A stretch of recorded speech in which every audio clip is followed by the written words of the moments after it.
The highlight is his nickname for a reason, mainly because he makes so many highlights and has made so many highlights in his career, but he's always so unpredictable. The dude gets hurt, comes back, wins fights, knocks dudes out, looks like he's on the ropes, and ends up going out there and getting his hand raised, usually in a dominant highlight reel fashion. The Gaethje that fought then is a very different Gaethje that we see today. Gaethje was on a bit of a slide then, I want to say, because he wasn't fighting as smart as he could have. He was fighting very reckless. He was going out there with just a mindset to bite down on the mouth guard and outslug his opponents. And you saw him do that a couple times, but then something clicked, something switched, and he shot up in terms of like his decision making in the fight, his defensive work, like mid combos, his defensive and counter work, in taking shots and giving shots. This is a very different Gaethje. Dude, I feel like a lot of us thought with all those battles that he had, all those wars he's had in the past, that maybe he was never going to really obtain that belt. Dude, I don't think so anymore, man. The way he looked in that fight, he's still getting more creative. He's almost fighting smarter now. I think this version of Justin Gaethje could potentially pull off that belt. He's been in there with Oliveira now. There's still Islam out there, and we'll see what's going to happen with them. I like his chances. There was Justin Gaethje 1.0 who came into the UFC and tried to think, okay, if I continue to do what I'm doing like I used to do back in World Series of Fighting, if I continue to do that, I'll be successful. But after losing to Eddie Alvarez and then losing to Dustin Poirier, he made a huge change.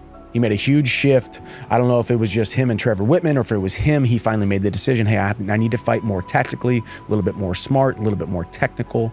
But he has definitely changed.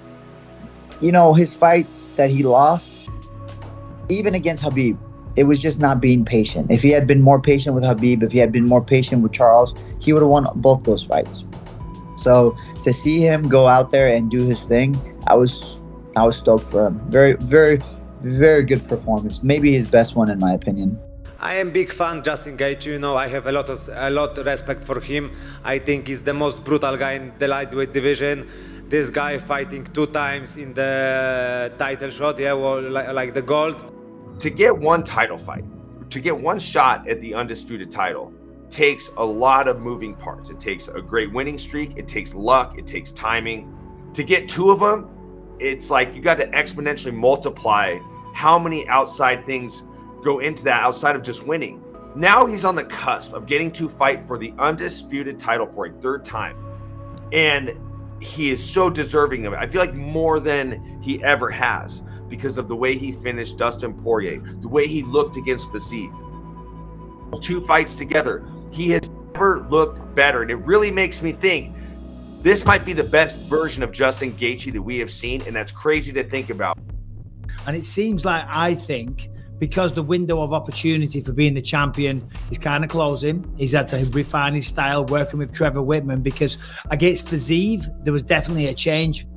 There was a change there. Beautiful boxing, but a little bit more measured, a little bit more controlled, in control of his footwork, as opposed to falling in just like a wild tornado. And I think that served him well against Poirier. I mean, obviously the leg kicks, they're always there. They were there in the first fight in 2018. So it's the oldest trick in the book. I mean, that's very simplified. Go low, go low, go low, go high. Yeah. That's essentially, in a very minimalistic terms, what he did. And it was beautiful. To the head kick that we saw in Salt Lake last year that won Leon Edwards the title.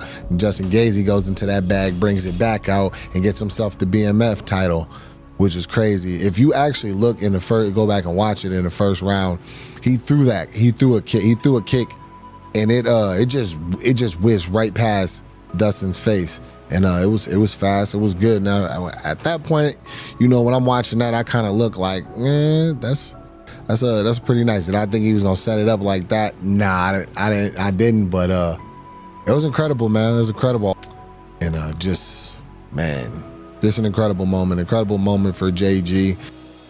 this is one of those situations, though, you really got to feel for Dustin Poirier, because this is why the sport's so crazy. You can do everything right and still lose, because he's seen the kick. I didn't see the kick. I didn't see it. He hit it behind a cross. The two blinded me. I caught like a glimpse of it in my peripheral last second, but it was too late. The foot wrapped around him, got me like around the ear, dude. It was fucking beautiful, man. Like, just as a fan of the sport and a fan of Justin's, what he did is incredible, because, dude, I was very well prepared. I was always a big fan, liked him. I was like, and even when he was with the WEC, all of those things, or not WEC, World Series of Fighting. But after his first several fights in the UFC, I was like, man, you can't keep crashing your car this way, like that type of mentality. I go, because you're a great fighter, you're fun, you've got power, you do a lot of great things, you got good wrestling, you're all of these things. But I started getting concerned more for his health. Justin Gaethje is no longer just a pugilist who goes out there and swings for the fences and wants to brawl. Justin Gaethje is on a quest to win a world title. And I think Justin Gaethje will go out there and win a world title, whether it's Makhachev or Oliveira. I prefer Charles because he beat me. I'm a competitor. I love, this chance at redemption was amazing. It drove me to work harder, be ready, more. But they're the best in the world, and I want to fight the best in the world. After the last fight, I couldn't see Charles winning, but I can hope. And he gonna fight next for the title, lightweight title. He gonna come with BMF title. I'm lucky because I don't want this shit. BMF, what is this belt for the bums, The people who never can be champion, They give him some belt. Guys, be happy. Fight for BMF. You could make more money off of an actual BMF belt than the actual UFC belt. I think it's great, man. I think it's a good marketing tool, but I can also see whatever it is that Islam Makhachev says. It's like these are people that can't win UFC belts. And I mean, it's hard to kind of ignore that or say that, because when you're a UFC champion, you can literally say you're the best in the world. Justin Gaethje has two options.